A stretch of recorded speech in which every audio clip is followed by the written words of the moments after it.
बिस्मिल्लाहिर्रहमानिर्रहीम। रमज़ान में 3 सेकंड का वजीफ़ा। मतलब ये है कि बहुत शार्ट और नेकियां बहुत ज़्यादा हैं।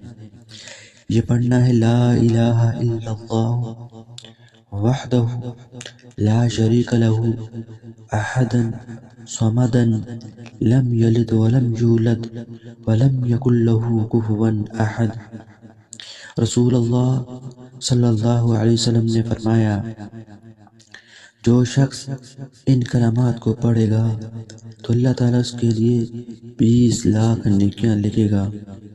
क्योंकि रमज़ानुल मुबारक में हर अमल का सवाब 70 गुना बढ़ा दिया जाता है। तो एक दफ़ा पढ़ने से 14 करोड़ नेकियां लिखी जाएंगी और जो जिस कदर ज़्यादा पढ़ेगा इतने ही सवाब ज़्यादा होगा।